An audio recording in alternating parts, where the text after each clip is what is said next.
목장교회 세우기 이제 6번째 마지막 강의 시간입니다. 지금까지 이제 개근하신 분들 축하드리고 너무 수고 많으셨고요. 또 개근하지 못하고 한두 주 빠지신 분들은 어떻게 하셔야 된다? 꼭 홈페이지 들어가시고 유튜브에 들어가셔서 빠진 부분들을 복습하셔야 됩니다. 꼭 공부하시고, 그래서 계속해서 저희가 이 세미나나 또 계속되는 이 공부를 통해서, 훈련을 통해서 목장교회가 무엇이고 또 우리가 목장교회를 어떻게 세워갈 수 있을 것이고 또 어떤 열매를 맺어야 될 것인가를 계속해서 고민하시고 또 그렇게 적용하시고 섬기실 수 있기를 바랍니다. 그래야 우리 소그룹이 단단하게 세워지는 거고요, 우리 소그룹이 건강하게 세워지면 저희 교회가 건강하게 세워지는 것입니다. 그래서 이 비전을 가지고 함께 기도하시면서 목장교회에 헌신하는 저와 여러분 되기를 소망합니다. 이제 마지막 6강은요 영혼구원과 재생산이라는 주제입니다. 본격적으로 오늘 주제를 다루기 전에 지난주 복습을 하고 넘어가도록 하겠습니다. 목장을 건강하게 세우기 위해서는 우리가 무엇보다도 자신의 삶을 진실하게 나누는 일이 중요하다고 했습니다. 특히 말씀을 자기 삶에 적용시키는 가운데에 마주하게 되는 은혜와 또 많은 난관들이 우리 목원들로 하여금 긍정적인 영향을 주기 때문입니다. 하지만 여러 목원들 앞에서 자신의 삶을 투명하고 또 진솔하게 나누는 일은 쉬운 일이 아니라고 했습니다. 왜냐하면 우리는 저마다의 아픈 상처가 있고 또 숨기고 싶은 비밀이 있기 때문이죠. 혹 용기 있게 고백하고 나누었다고 할지라도 어떻습니까? 그 부분 때문에 다른 사람들이 나를 좀 이상한 사람으로 생각하는 것은 아닐까 두려워한다는 것이죠. 왜 우리는 우리 자신을 있는 그대로 진솔하게 드러내기를 두려워하는 것일까? 왜 그런 어려움이 우리 가운데 있는 것일까? 가장 근본적인 원인으로는 바로 우리의 죄 때문이라고 말씀드렸습니다. 아담과 하와가 뱀의 유혹으로 인해서 하나님께서 금하신 그 열매를 따먹게 되었을 때에 어떤 결과가 찾아왔는가? 바로 자기 자신을 가리는 것과 하나님 앞에 자신을 숨기는 일로 나타났다라고 말씀드렸습니다. 가장 가까운 관계였던 남편과 아내 사이에 가리는 일들이 일어나고 또 하나님과의 관계 속에서 자신을 숨기는 일이 벌어졌다는 것입니다. 우리 인간에게서 가장 중요한 두 가지의 관계, 즉 하나님과 우리 인간 사이의 관계가 막혀버렸다는 것입니다. 담이 생겨버렸다는 것이죠. 그래서 진솔하게 자기 자신을 투명하게 드러내기가 어려운 시대가 되어버렸다는 것입니다. 이에 우리가 속한 사회와 공동체 속에서 우리는 우리 자신이 완전히 드러나지 아니하도록 무엇을 씁니까? 가면을 쓴다. 그래서 최대한 자신의 본 모습을 숨긴다는 것이죠. 이것을 가면 현상이라고 말씀드렸는데 성경적으로 말씀을 드리자면 외식과 가식이 될 것입니다. 이러한 가면 현상은 우리 신앙 공동체 안에서도 분명히 존재하더라. 오히려 더욱 거룩해야 하고 죄를 멀리해야 하는 우리 신앙 공동체 안으로 들어서면 우리는 우리 자신을 더욱 거룩하게 보이기 위해 애를 쓴다는 것이죠. 서로의 연약한 모습을 품어주고 또 공감해 줄 수 있어야 하지만 성숙하지 못하고 훈련되지 못한 상태에서 서로의 연약함과 부족함은 오히려 우리 자신에게 상처가 될 때가 있고 또 실망감을 가질 때가 있다는 것입니다. 그러니까 공동체를 멀리하게 되는 것이죠. 아니 어떻게 신앙 공동체가 이럴 수가 있어? 어떻게 성숙하다는 그리스도인들이 이렇게 할 수가 있어? 라고 하면서 공동체를 기피하게 되는 역효과가 일어나게 되더라는 것입니다. 따라서 우리는 그 무엇보다도 신앙 공동체 안에서 우리 자신을 진실하게 드러낼 수 있는 용기가 필요하고요, 또 지혜가 필요하다는 것입니다. 그러면 우리는 어떻게 우리 자신을 진실하게 드러낼 수 있는가? 우리의 삶을 나누는 몇 가지 원리가 있다고 말씀을 드렸는데, 첫 번째는 자신의 삶을 자원해서 먼저 나눌 수 있어야 된다는 것이고요, 두 번째는 삶을 나눌 때에는 부담스럽지 않은 사소한 주제로부터 시작해라. 너무 부담스럽고 예민한 주제 말고 조금 사소하고 가벼운 주제부터 시작하자. 세 번째로 자신의 어려움을 지나치게 강조하여서 도움을 요청하는 등의 나눔을 하지 말자는 것입니다. 네 번째, 자기 자랑이나 과시로 끝나는 나눔은 피해야 한다. 다섯 번째, 우리의 언어를 매우 정제하고 질서 있게 사용할 수 있어야 한다는 것입니다. 마지막 여섯 번째는 삶 나눔은 모든 목원들이 함께 참여해야 된다. 한 명도 빠짐없이 삶을 나눌 수 있어야 되고 고백할 수 있어야 한다는 것입니다. 그런데 우리가 목장 안에서 삶 나눔을 하다 보면 누구에게나 어떤 영역을 발견하게 됩니까? 맹목의 영역을 발견한다고 했습니다. 즉 자기 자신에 대해서 나는 잘 모르는데 상대방, 다른 사람들은 다 알고 있는 그 영역이 존재하더라. 맹목의 영역이라고 하는데요. 그런데 이 맹목의 영역이 공동체를 힘들게 합니다. 공동체를 힘들게 하고 어렵게 만드는 가장 중요한 요인이 바로 이 맹목의 영역이라는 것이죠. 그렇다고 상대방의 이 맹목의 영역을 무작정 지적해 주다가는 공동체에 불화가 생길 것입니다. 갈등을 생길 것입니다. 그래서 우리는 매우 조심해서 이 맹목의 영역을 다루어야 하는 것이죠. 그러면 서로에게 있는 그 맹목의 영역, 분명히 좀 알게 해줘야 되는데 어떻게 해야겠습니까? 말해줘야 합니다. 말해줘야 합니다. 대신에 말할 때에는 극히 조심해야 된다라고 하는 것인데 네 가지로 지혜롭게 말할 수 있어야 됩니다. 첫 번째는 효과적으로 말하라. 돌려 말하지 말고 정확하게 말해주라.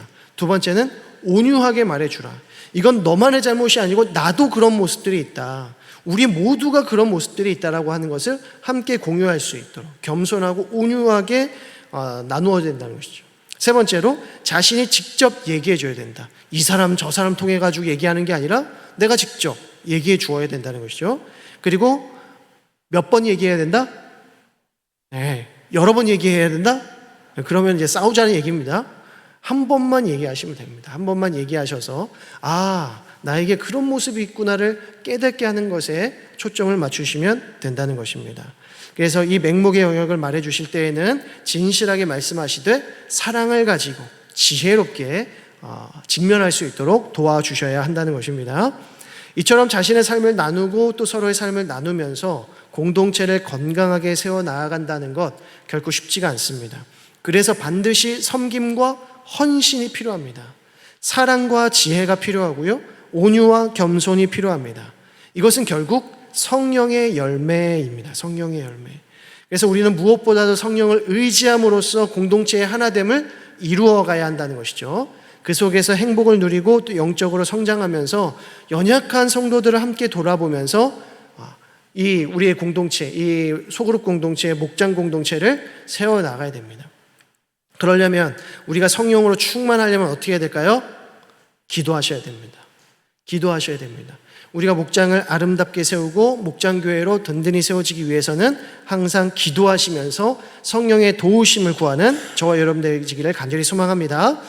자, 이제 본격적으로 6강 강의를 들어가도록 하겠습니다. 제일 먼저 영혼 구원의 가치에 대해서 살펴야 되는데요. 목장의 가치 중에 가장 첫 번째가 되는 가치를 섬김이라고 말씀드렸습니다. 목장을 세우는 핵심 가치는 첫 번째는 섬김이다. 우리는 공동체를 섬겨야 한다는 것이고요. 자, 두 번째 가치, 목장교회가 추구해야 할 그 두 번째 가치는 무엇이냐면 바로 영혼 구원의 가치인 것입니다. 영혼 구원이 정말 중요한 부분이라는 것이죠. 즉 목장교회는 어떻게 해서든지 영혼을 구원하기에 힘써야 하고요. 또 새 생명을 잉태하는 사명을 감당할 수 있어야 합니다. 우리는 이 내용을 다루기 위해서 가장 먼저 브리스길라와 아굴라 부부, 다른 본문에서는 브리스가라고 하는데요. 이 부부에 대한 이야기로 좀 시작을 할 필요가 있습니다. 오늘 읽은 본문을 보시게 되면 바울 사도가 아덴을 떠나서 고린도에 이르게 되었을 때에 브리스길라와 아굴라 부부를 만납니다. 아굴라가 남편이고요. 브리스길라, 곧 브리스가가 아내입니다. 브리스가와 아굴라 부부는 본래 로마에서 살고 있었지만 로마 황제 글라우디오가 모든 유대인들은 자기 고국으로 돌아가라 라고 하는 칙령을 내리게 됩니다. 그러면서 고린도로 일단 먼저 피신을 하게 되는데 곧 바울 사도를 바로 이곳에서 고린도에서 만나게 되는 것입니다. 놀라운 사실은 이 부부가 로마에 있을 때부터 이미 그리스도인이 되었다는 사실입니다. 유대로부터 흩어진 수많은 그리스도인들이 이미 어디까지 이르렀다? 로마에까지 이르렀다는 것입니다. 그래서 교회가 세워졌고 그리스도인들이 나타났다는 것이죠. 브리스가와 아굴라 부부는 이 바울 사도를 만난 후부터 바울 사도를 위한 든든한 후원자가 되어줍니다. 본문에서 아굴라 부부는 천막 만드는 일을 했다고 하는데요. 아마도 상당히 큰 규모의 사업이었을 것으로 추정합니다. 어떤 신학학자는 아굴라 부부가 로마의 본점을 두고 여러 지역에 체인점을 운영했을 것이다 라고 보기도 합니다. 당시 천막 사업이라고 하는 것은 우리가 생각하는 캠핑용품이 아니고요, 로마 군인들이 사용하는 군수용품이었습니다. 그래서 아굴라 부부의 이 사업이 군용 사업이었을 것이라고 보는 견해도 있습니다. 어찌되었든 아굴라 부부는 넉넉한 재정을 운용할 수 있었고, 그에 따라서 바울 사도의 재정적 후원자가 되어서 바울의 생계와 또 선교 사역에 힘을 보탤 수 있었습니다. 그리고 고린도에 1년 6개월 정도 머물러 있다가 에베소로 이제 이동을 하게 되는데요. 그때 아굴라 부부도 바울 사도와 함께 에베소로 이동을 합니다. 대단한 열심이죠. 바울의 선교 사역을 돕기 위함이었습니다.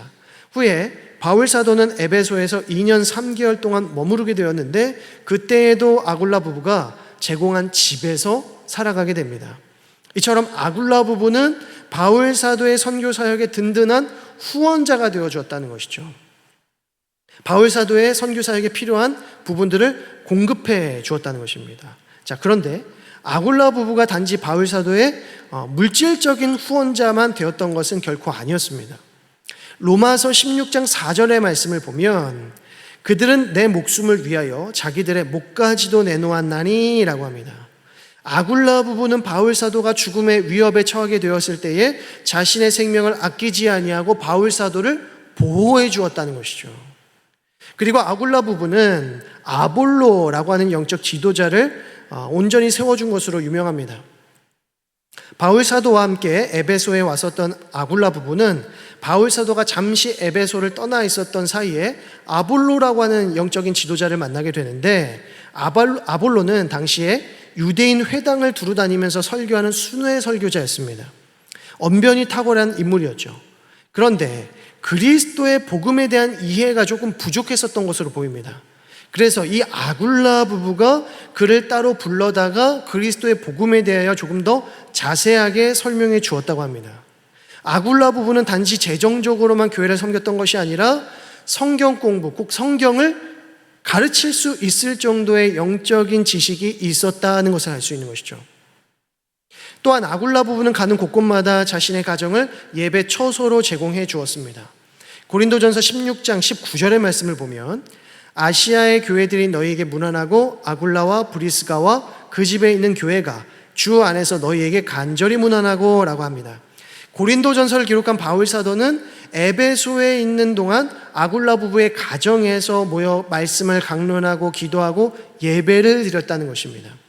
즉 아굴라 부부의 가정은 그야말로 가정교회의 표본이 되어준다는 것입니다. 이러한 아굴라 부부의 헌신이 초대교회를 얼마나 든든히 세워갔는지 모릅니다. 그리스도인들에게 자신의 집을 내어준다라고 하는 것은 급진적인 유대인들의 위협의 대상이 될 수 있었습니다.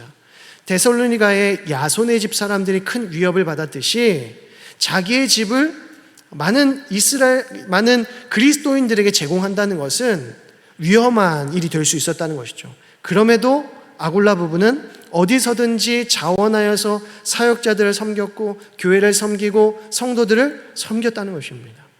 이는 초대교회가 성장하고 부흥하는 일에 매우 중요한 밑바탕이 될 수 있었던 것이죠. 바울 사도와 함께 아굴라 부부는 영혼 구원을 위해 헌신한 사람들이었음을 알 수가 있습니다. 그들의 이 선교의 사명, 곧 그리스도의 복음 전파를 통한 영혼 구원의 사명을 최고의 가치로 여겼다. 그리고 자신의 재정과 소유와 시간과 에너지를 아낌없이 나누고 쏟아부었던 진정한 그리스도인들이었다는 것입니다. 아굴라 부부의 가정은 우리가 추구하는 목장교회의 매우 좋은 본보기가 되어줍니다. 반면에 안타까운 부부의 모습도 있습니다. 아나니아와 삽비라 부부입니다. 그 반대 극부에 있는 것이죠. 그들은 영혼 구원에 큰 가치를 두지 않았습니다. 오히려 자신들의 소유와 재물을 더 아꼈습니다. 초대교회를 위하여 나누기를 꺼렸던 것이죠. 두 가정의 열매는 정반대로 나타나게 됩니다. 아나니아와 삽비라 부부는 죽음으로 나타나지만 브리스가와 아굴라 부부는 생명에 이르렀습니다. 더 나아가서 다른 영혼들을 구원하고 생명 살리는 과정으로 쓰임 받았다는 것이죠. 이 얼마나 은혜스럽고 놀라운 비전입니까? 진정한 코이노니아, 진정한 나눔의 삶이라고 하는 것은 생명 살리는 일로 열매를 맺게 되더라는 것입니다. 우리의 코이노니아, 우리의 삶을 나누고 우리의 재정을 나누고 시간을 나누고 헌신을 나누고 때로는 음식을 나누고 위로와 격려를 나누게 될 때에 어떤 일이 벌어지는 것입니까? 생명이 살아나더라. 영혼 구원의 역사가 일어나더라는 것입니다. 저와 여러분의 가정이 또 우리 경신 공동체가 이러한 든든한 가정으로 세워지기를 간절히 소망합니다. 바울 사도에게 브리스가와 아굴라 부부는 큰 힘이 되었고 격려가 되었듯이 공동체가 함께 전도하고 복음 사역을 감당하게 되면 그 효과는 더 풍성하게 나타나게 되는 것입니다. 아내 혼자 전도하는 것보다도 남편과 아내가 그 가정을 함께 전도하면 그만큼 효과적이 되는 것입니다. 또한 나 혼자 저 옆에 있는 정육점 아저씨를 전도하려고 하면 너무 힘듭니다.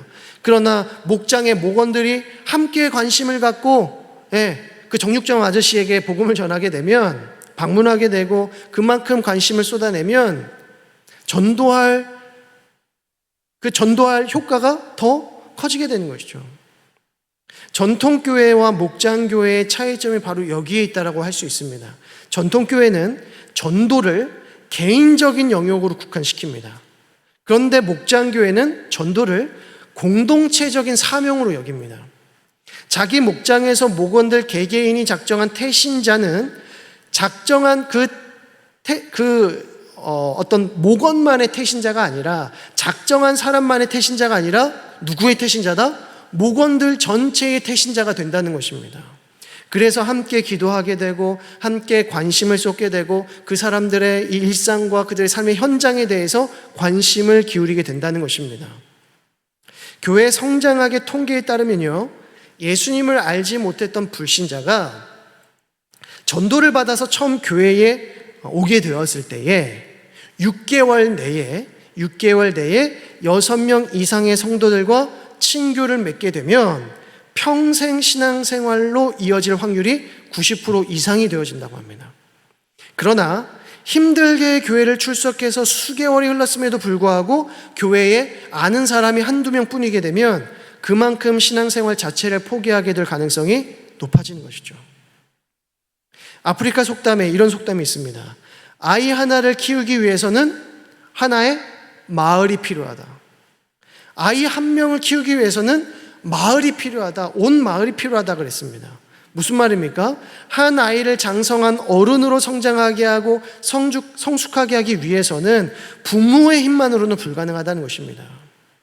온 마을 사람들의 도움이 함께 필요한 것이죠. 마찬가지로 초신자 한 사람이 장성한 그리스도의 그 분량까지 성장하기 위해서는 목회자 몇 명으로든 부족하다는 것입니다.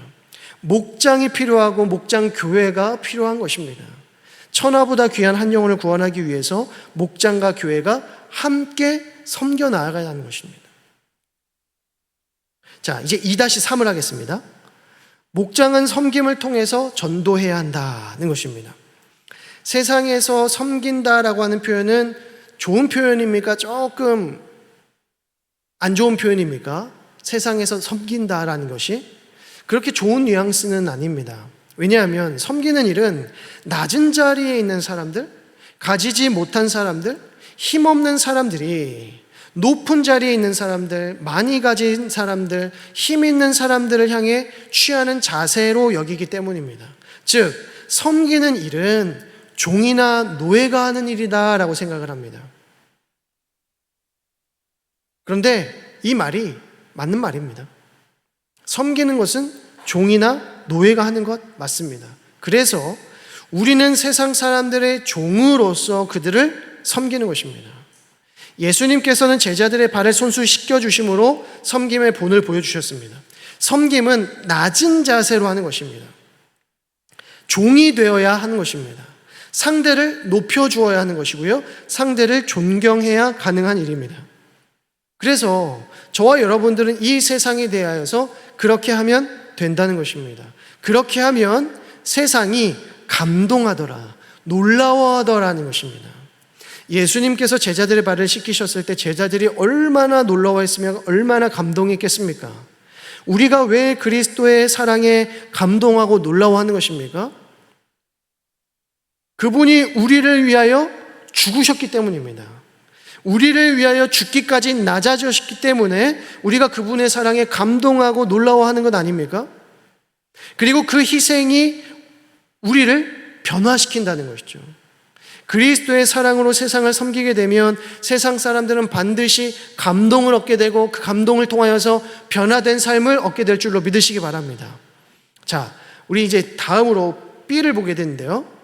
우리는 영혼구원과 목장의 관계에 대해서 살펴보아야 합니다. 영혼구원과 목장의 관계. 자, 1-1 교회의 존재와 사명.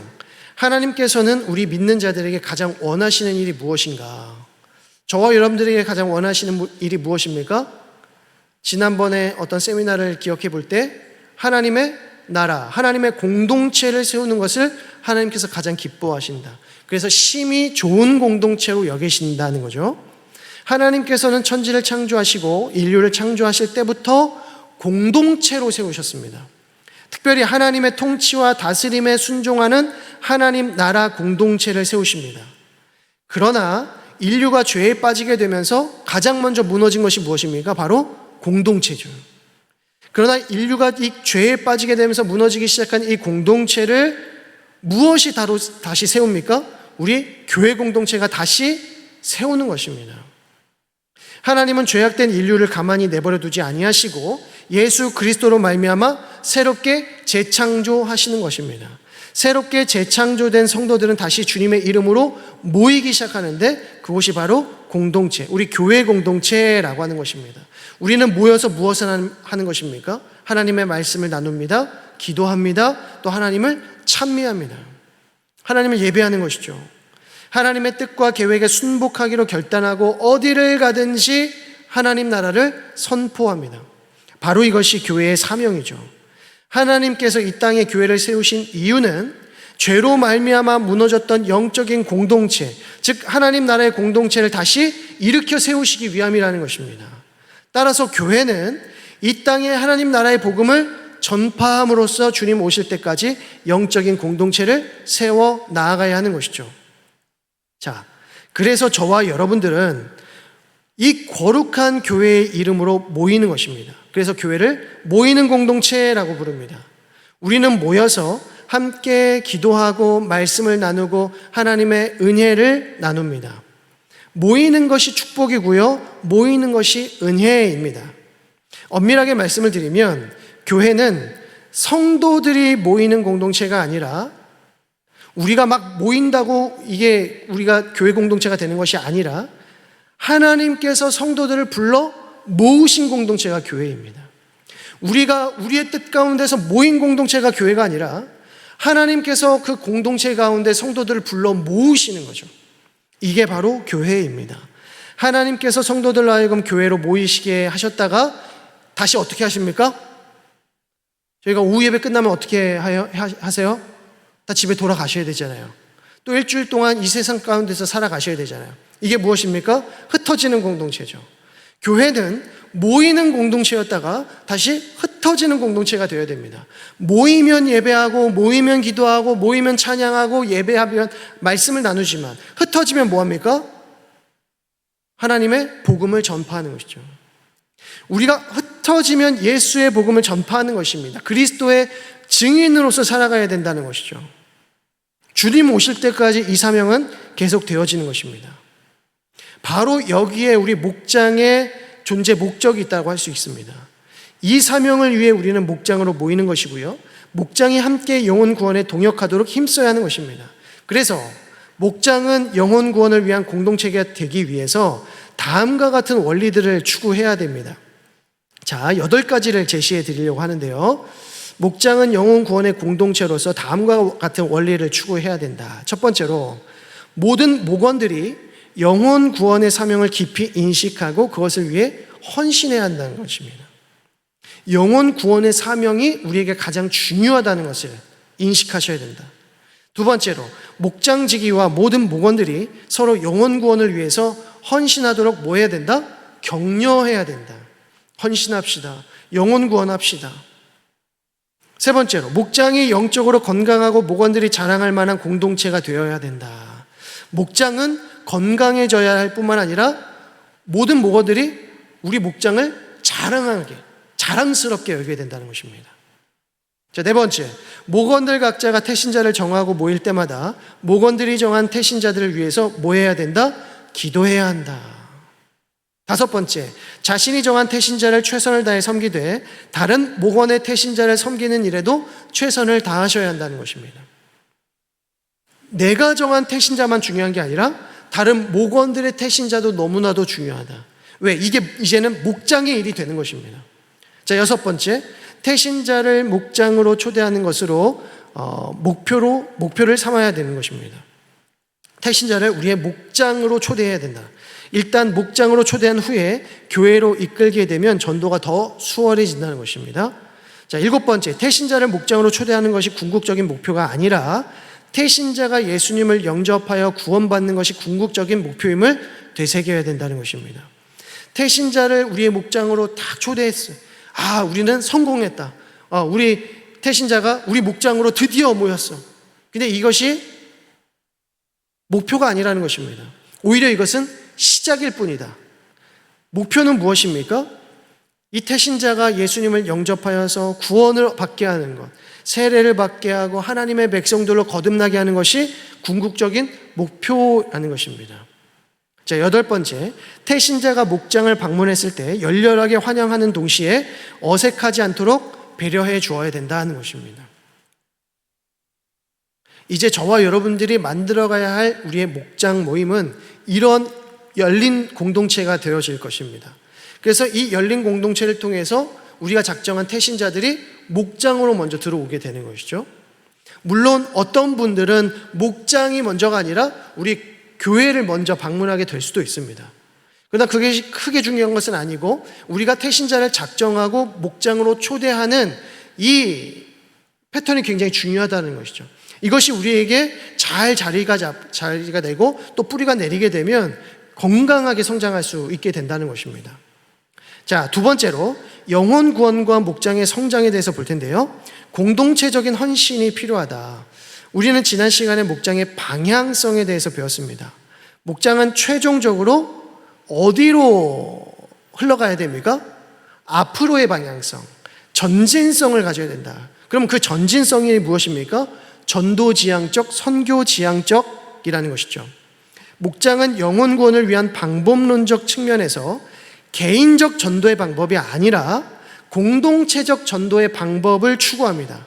다시요, 목장교회, 우리 목장은 영혼 구원을 위한 방법론적 측면에 있어서 전도의 방법을 개인적인 측면이 아니라 공동체적 측면에서 다루게 됩니다.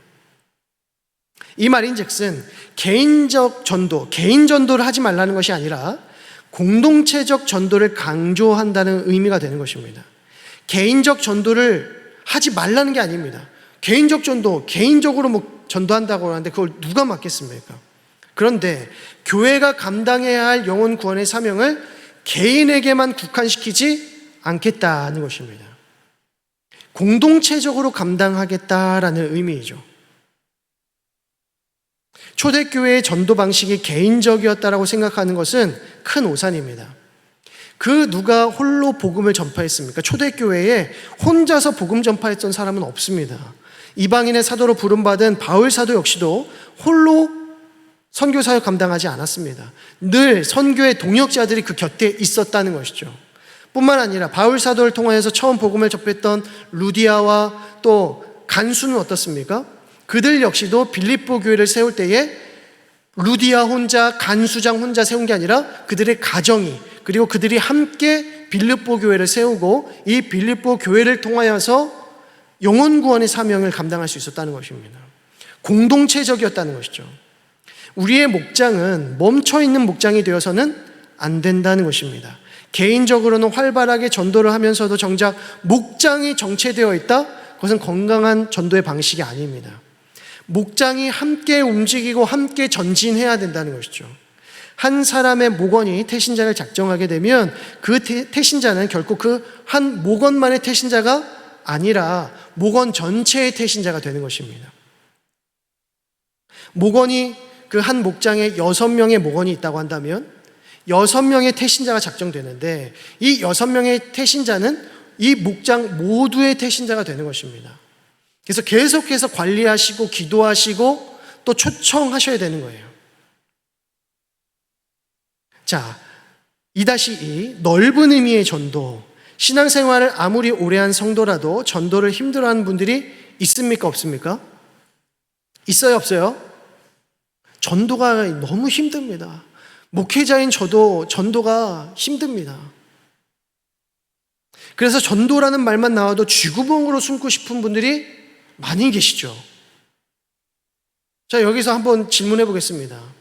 나 때문에 교회 와서 예수 믿게 한 사람들이 1명 이상이다. 손들어 보라고는 안 할게. 그냥 마음으로 손들어 보세요. 그런데 1명도 없다. 나 때문에 교회에 온 성도가 1명도 없다. 그러면 지금까지 전도 한 번도 못 하신 거네요? 1명도 전도 교회를 못 데리고 오시면 한 번도 전도 못 하신 거네? 그렇지 않다는 겁니다. 자, 우리가 전도라는 말만 나와도 쥐구멍으로 숨고 싶어 하는데 우리가 전도를 두려워하는 가장 큰 이유 중에 하나는 전도를 개인 전도의 방식으로만 이해하고 있기 때문에 그렇습니다. 노방 전도를 통해서 나 한 사람이 누군가에게 찾아가서 복음 전하고 교회를 알리고 설득하고 또 설득해서 교회에 오게 하고 교회에 방문하게 해서 이 선물 저 선물 다 갖다 바치면서 힘겹게 이 사람 한 사람 세 가족으로 등록시켰어요. 아, 드디어 전도했네. 이것이 아니라는 것입니다. 전도는 이렇게 개인적이지 않고 단순하지도 않습니다. 일례로 그렇게 힘겹게 한 사람 교회에 등록시켰다고 할 때에 이 사람의 영혼이 구원받은 것입니까? 우리가 한 사람에게 찾아가서 정말 애쓰고 애써서 이 사람 교회에 데리고 와서 등록시키고 교회에 출석시켰으면 이 사람 구원받은 거죠. 그렇게 볼 수 없다는 것입니다. 그 사람은 교회에 온 것으로부터 이제 시작하는 거예요. 아직 구원의 구자도 모릅니다. 그러면 누가 그에게 복음을 알게 하고 말씀을 깨우쳐 주고 진리를 선포할 것입니까? 전도자가 그 일 다 할 수 있습니까? 다 못하죠. 그러한 일들은 우리 목회자가 하고 설교자가 할 수 있는 몫입니다. 물론 개인적으로 그러한 준비가 완벽하게 잘 되어 있다면 그 부분을 혼자서도 잘 감당할 수 있다면 좋겠지만 그렇게 해서 전도할 수 있다고 하면 누가 전도할 수 있겠습니까? 여러분 잘 생각해 보십시오. 저와 여러분들이 누군가의 영혼을 구원 얻도록 도와준 그 사람이 누구인가? 저와 여러분들이 교회로 내가 오게 되었을 때 나를 처음 교회로 인도한 그분, 저와 여러분들이 교회에 처음 발디뎠을 때 나를 데리고 온 그분 누구예요? 요즘 시대에는 스스로 교회 찾아오시는 분들도 여러 됩니다. 저 같은 경우에는 저희 부모님이 저 데리고 교회에 오신 거가 될 겁니다. 그러면 저희 부모님이 저를 전도하신 거겠네요? 그리고 여러분들도 여러분 각자 교회에 오게 한 그 한 분만 딱 전도자가 되는 것입니까? 그렇지 않다는 것입니다. 이 질문에 저와 여러분들의 머릿속에는 수많은 사람들이 스쳐 지나간다는 거예요. 목사님이 지나가고 전도사님이 생각나고 장로님이 떠오르고 그 권사님이 떠오르고 그 집사님이 떠오르고 형제님, 자매님, 선생님, 선후배 관계가 계속해서 떠오르는 겁니다.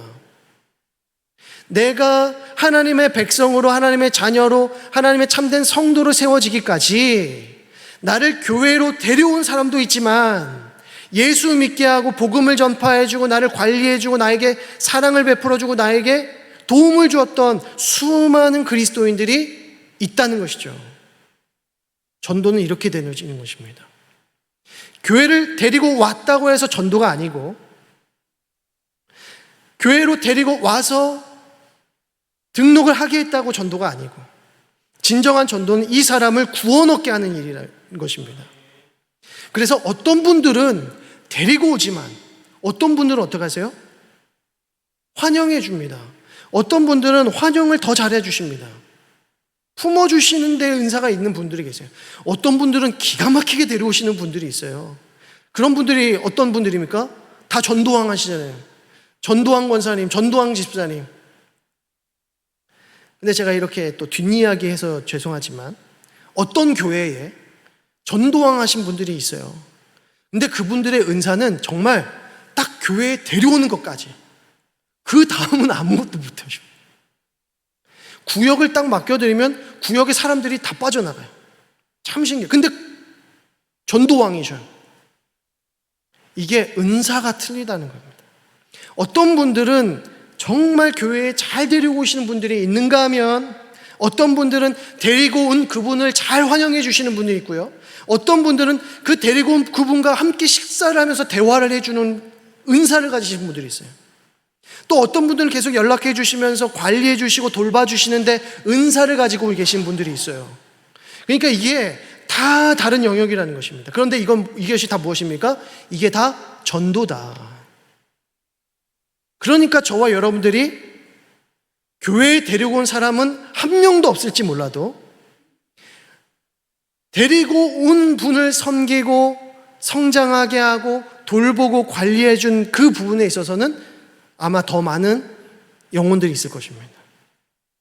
알게 모르게 저와 여러분들을 통해서 은혜 받고 하나님 만나고 또 그리스도인으로서 성장했던 사람들이 많이 계실 거라는 거예요. 우리 유초등부 선생님들도 마찬가지죠. 우리 중고등부 선생님들도 마찬가지입니다. 우리 지금 중고등부, 유초등부 아이들이 잘 모르지만 나중에 커서 정말 믿음의 장성한 분량이 이렇게 성장했어요. 근데 그때 딱 떠오르는 사람이 우리 유초등부 때 그 선생님, 중고등부 때 그 선생님, 그분이 날 끝까지 붙잡아 주셨어. 이렇게 기억한단 말이죠. 나를 교회로 데려온 그분은 시작입니다. 그러니까 전도는 매우 개인적인 입장에서 주어지는 것이 아니라 공동체적이라는 것입니다.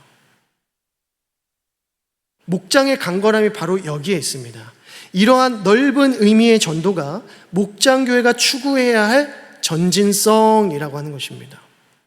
누군가 교회로 데려오게 되면 그 영혼을 함께 책임지고 함께 기도하고 함께 돌보며 그들의 필요를 채우고 섬기는 것, 이게 전도라는 것입니다. 우리의 목장이 그래야 된다는 것이죠. 목장 전도하세요라고 제가 말씀을 드리면 태신자 작정에서 데리고 오는 걸로 끝나는 게 아니라 한 영혼이라고 데려왔으면 케어링 하셔야 된다는 것입니다. 돌봐주셔야 된다는 것입니다. 섬겨야 된다는 것입니다. 이게 전도다라는 거죠. 그렇지 않고 개인적으로 전도하고 개인적으로 책임지고 개인적으로 섬기라 그러면 평생 가도 전도 못합니다. 전도는 늘 함께 하는 것입니다. 그래야 한 영혼을 참되게 섬길 수가 있는 것이고요, 목장이 건강해지고 또 성장하게 되는 것이죠. 어떤 목장이 건강하다라고 하는 그 지표는 무엇이냐면 함께 전도하는가 아니면 각계 전투하는가 합니다. 목장이 참 건강하구나, 이 목장은 정말 건강하게 성장하고 있구나라고 하는 그 지표가 무엇이냐면 함께 전도하는가 아니면 각계 전투하는가입니다. 함께 전도하는 공동체는 건강한 공동체이고 각계 전투하는 공동체는 좀 약할 수 있습니다. 어떤 분들은 전도 잘하는 교회는 전도를 잘하는 전도한 권사님, 집사님들 몇 명 계셔가지고 그 몇 분들이 수백 명 전도하시는 줄 아는데 절대 그렇지 않습니다. 정말 부흥하는 성장하는 교회들은 전도한 권사님, 집사님 1년에 막 수백 명씩 전도해도 정작 교회 공동체가 그분들을 제대로 섬기지 못하면, 그분들을 제대로 영접하지 못하면 다 놓치게 되는 것입니다. 탁월한 어부가 혼자서 수백 마리의 물고기를 잡아와도 어항이 깨져 있으면 아무 소용없는 것입니다. 잡은 물고기 깨진 어항에 넣으면 다 도망쳐버리는 거죠. 여러분, 성장하는 교회의 비결은 전도왕 권사님, 전도왕 집사님에게 있는 게 아닙니다. 그 교회 공동체에 있는 겁니다. 그 공동체가 성장하게 하는 공동체고, 그 공동체가 전도에 탁월한 영성이 있는 공동체이기 때문에 그렇습니다. 한두 사람의 영향력으로 그렇게 교회가 성장하지 않는다는 것이죠. 절대 그럴 수 없습니다. 자, 이제 C 부분 들어갑니다. 공동체와 섬김. 자, 이제 우리는 공동체를 자랑할 수 있어야 된다라는 것인데요. 우리 목장에서 앞으로 해야 할 가장 탁월한 전도법이 있다면 그것은 좋은 목장을 만드는 것입니다. 우리 따라하겠습니다. 좋은 목장을 만들자. 누가 모릅니까, 이 사실을? 좋은 목장 만드는 거 뭐 누가 모르겠습니까? 좋은 목장을 만드시면 그보다 더 탁월한 전도법이 없습니다. 이제 저와 여러분들이 속해야 할 그 목장을 아름답게 또 견고하게 좋은 목장으로 세워나가시면 그만한 전도법이 없다. 여러분들이 속해 있는 목장을 좋은 목장으로 세워가면 반드시 전도가 자연스럽게 되는데요. 왜 그러냐면 좋은 목장은 다른 사람들에게 자랑하고 싶기 때문입니다. 서로 공감하고 위로하고 격려하고 말씀으로 권면하고 세워주는, 그리고 그렇게 돌봐주는 공동체, 함께 할수록 즐겁고 행복한 공동체가 바로 우리 목장이면 누가 자랑하지 않을 수 있겠습니까? 누구나 자랑하게 될 것입니다. 그런데 여러분, 참으로 놀라운 사실이 있는데요. 사람이 누군가에게 무엇인가를 자랑하고 또 자랑하면 내가 이것을 가지고 사람들에게 자랑했어요. 그 다음에 또 만나서 이걸 가지고 또 자랑했어요. 그러면 듣는 사람들은 그 무엇이 무엇인지 너무 궁금해져요. 자랑하는 건 꼴보기 싫지만 그 자랑하는 게 도대체 무엇인가? 저 사람 도대체 뭔데 저렇게 자랑하는가? 그게 궁금해지더라는 거예요. 이게 인간 마음이, 사람 마음이라는 것입니다. 여러분들이 여러분의 목장을 태신자에게 자랑하고 또 자랑하면 그 태신자는 또 시작이네 라고 말할지 모르지만 어느 순간부터는 그 목장이 궁금해지게 되어 있습니다. 특히 나이가 들면 나이가 들수록 더 궁금해집니다. 나이가 드신 분들은 저 사람이 자랑하고 있는 게 도대체 뭔지 더 궁금해집니다. 왜냐하면 자기도 자랑하고 싶기 때문에 그렇습니다. 남이 자랑하는 거 나도 좀 가지고 싶은 게 우리 사람 마음 아닙니까? 나이가 들수록 자랑할 것이 점점 없어진다고 합니다. 나이가 들면 나이가 들수록 점점점 자랑할 것이 없어진다. 어리고 젊었을 때에는 그렇게 자랑할 일들이 많더니만 나이가 들면 들수록 점점 자랑할 것들이 하나 둘씩 줄어들더라는 거죠. 게다가 만나는 사람들마다 서로 뭐 하기 바쁩니까? 자랑하기 바쁘잖아요. 자랑하기 바쁘지 않습니까? 나이 든 분들이 서로 만날 때에는 반드시 뭐가 있어야 됩니까? 나이 든 분들끼리 서로 만나게 됐을 때 뭐가 있어야 돼요? 자랑할 거리가 있어야 되잖아요. 자랑할 거리가 있어요. 돈이 중요한 게 아니라 자랑할 거리가 내가 있어야 돼요. 자랑할 거리가 있으면 그 모임에 나갑니다. 제 말이 틀린가요? 저희 할머니가 그래가지고 저희 할머님이 그렇게 손주 자랑, 그렇게 자식 자랑. 근데 그게 우리 할머니의 마음이고 우리 부모의 마음인 것입니다.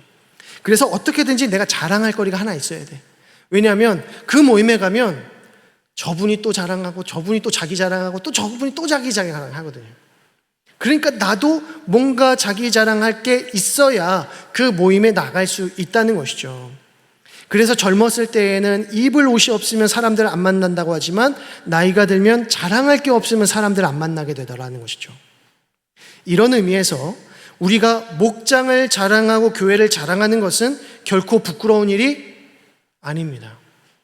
그것은 팔불출이 아닙니다. 왜냐하면 목장과 교회를 자랑하는 것은 나를 자랑하는 일이 아니라 이 공동체의 주인이 되시는 우리 하나님을 자랑하는 일이기 때문입니다.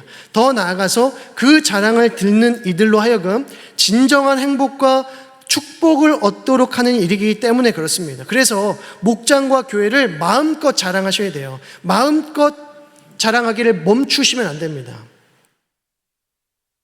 이를 위해서 우리는 자랑스러운 공동체를 세워가야만 하는 것입니다. 그러면 우리의 공동체는 어떻게 자랑할 만한 공동체가 될 수 있을까? 방향성이 중요하다고 다시 한번 강조를 드립니다. 방향성이 중요하다. 특히 우리 내면을 향한 방향성, 즉 아래로의 방향성이 중요한데 우리의 내면이 성장하고 성숙해야 합니다. 질서 정연해야 되고 우선순위가 바로 잡혀 있어야 됩니다. 이 아래로의 방향성을 좌우하는 두 가지의 방향성이 있는데 위로의 방향성과 안으로의 방향성이 있습니다. 위로의 방향성은 누군가의 관계? 하나님과의 관계가 친밀해야 되고, 안으로의 방향성은 누구와의 관계? 목원들과의 관계가 좋아야 된다. 그렇게 되면 내면 세계, 우리의 내면 세계 질서, 이 아래로의 방향성이 탁월해지더라는 것입니다. 그러면 우리 공동체를 자랑할 수 있게 됩니다. 내가 하나님과의 관계가 바로 서고 목원들 관계가 친밀해지면 내가 살아나고 나의 내면 세계 질서가 바로 잡히기 시작하는데요, 그때부터 자랑하게 되는 것입니다. 왜냐하면 이것이 너무 우리에게 큰 기쁨과 행복을 주기 때문이죠. 그때부터 나를 자랑하는 것이 아니라 목장을 자랑하기 시작하게 된다는 것입니다. 또 한 걸음 더 나아가서 우리 목장은 자랑할 만한 공동체를 넘어서서 칭찬받는 공동체가 되어야 된다는 것입니다. 우리만 자랑하고 끝나는 공동체가 아니라 다른 이들도 우리 공동체를 칭찬할 수 있는 공동체여야 된다. 이 부분은 밖으로의 방향성이 핵심입니다. 세상 사람들이 기독교를 싫어하고 미워하는 가장 큰 이유 중에 하나가 무엇입니까? 이 밖으로의 방향성이 상실되었기 때문입니다. 그냥 기독교 내에 그 교회 사람들끼리 자기들끼리만 좋아하고 자기들끼리만 행복해하는 공동체, 세상 사람들은 오히려 기분 나쁘게 여깁니다. 참으로 건강하고 성숙한 사람들은 자기만 행복한 사람들이 아니라 다른 이들도 행복하게 해주는 사람들입니다. 교회는 우리끼리만 행복하는 공동체여서는 절대 안 된다는 것이죠. 교회는 세상에게 선한 영향력을 베풀고 소금과 빛의 사명을 감당해야 합니다. 우리의 성숙한 인격과 성품을 드러내야 할 의무가 있는 것이죠.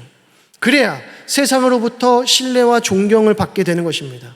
아, 경신교회 성도들 믿을 만한 사람들이야.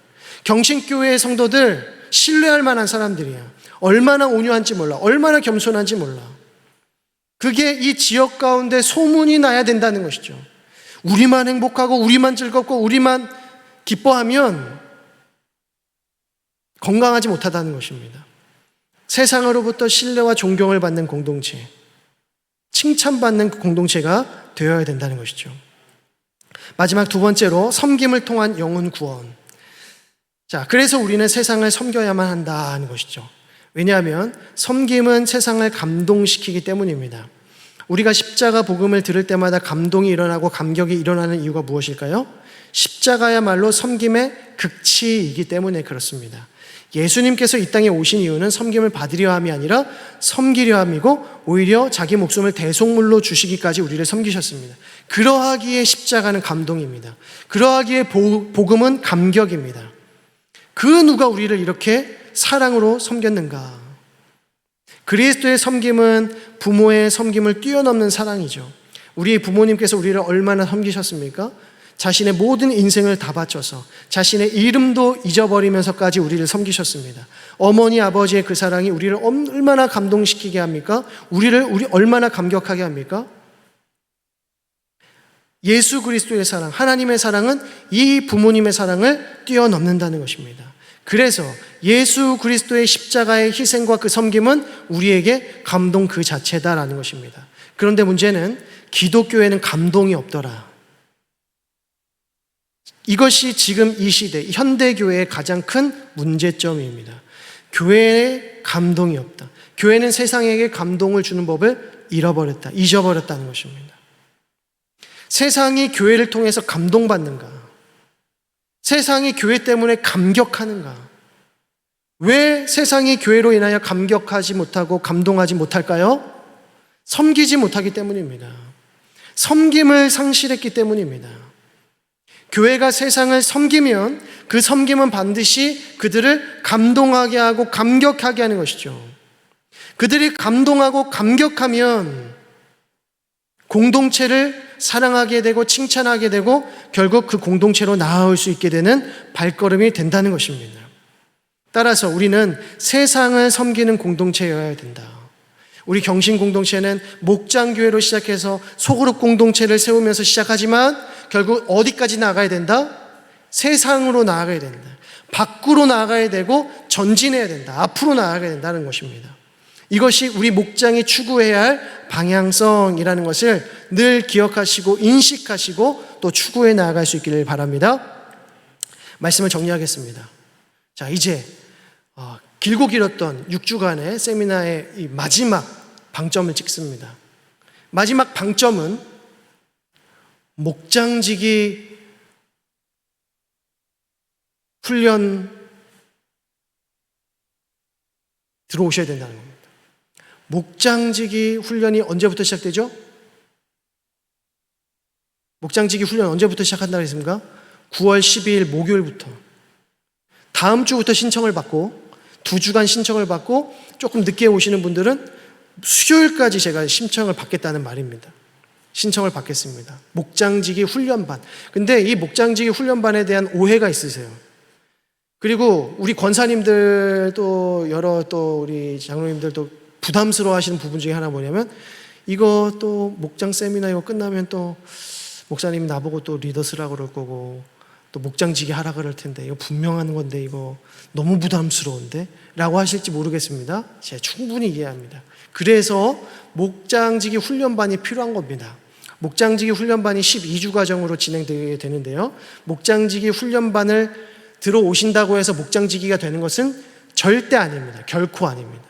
목장지기 훈련반을 통해서 예비 목장지기라고 생각하시면 돼요. 이 목장지기 훈련반은 예비 목장지기를 훈련하는 코스다 이렇게 생각하시면 됩니다. 그래서 우리 은퇴하신 권사님도 요거 들어오실 수 있어요. 이거 같이 하실 수 있어요. 왜냐하면 우리가 목장을 만들게 되면 저번에 첫 시간에 말씀을 드렸지만 목장을 만들게 되면 목장지기가 있고 예비 목장지기가 있고 목장 권찰이 있습니다. 이 목장 권찰은 저기 한계가 제한이 없습니다. 나이 제한이 없고 또 다른 어떤 제한이 없습니다. 은퇴하신 분들은 아무 상관이 없습니다. 그래서 이 목장 권찰은 은퇴하신 권사님들도 쓰실 수 있기 때문에 누구든지 이 훈련 프로그램 들어오실 수 있다는 것입니다. 그래서 이 목장지기 훈련반에 들어오셔서 예비 목장지기로 예비 권찰로 또 예비 이 훈련을 받으시면서 목장지기가 이래야 되는구나. 그리고 목장 권찰도 이렇게 해야 되는구나. 또 예비 목장지기는 이렇게 준비해야 되는구나. 목장이 이런 거구나 라는 것을 함께 공부하시는 시간이다라고 생각하시면 되겠습니다. 오해 없으시길 바랍니다. 목장지기 훈련반에 들어오면 무조건 목장지기 해야 된다. 아닙니다. 아니라고 지금 말씀드려요. 그런데 물론 이 중에 목장지기가 되시는 분들이 계시겠죠. 그러나 모두가 목장지기가 되는 것은 결코 아니다 라는 것을 기억해 두시기 바라고요. 또 이런 질문이 있으실 수 있습니다. 저는 직장 생활을 해야 되기 때문에 목요일 오전 10시 30분에 못 오는데요, 목사님. 그런 분들을 위해서 주중반, 저녁반을 지금 준비하고 있습니다. 그래서 염려하지 마시고 저녁반을 준비하고 있으니까 기도로 준비하시면 좋겠고요. 나는 직장을 다니니까 받고 싶어도 못 받네. 받고 싶으면 받으셔야죠. 받고 싶으면 받으실 수 있도록 모든 환경을 만들어 놓을 테니까 도망치지 마시고 기도하시는 가운데 준비하시면 좋겠습니다.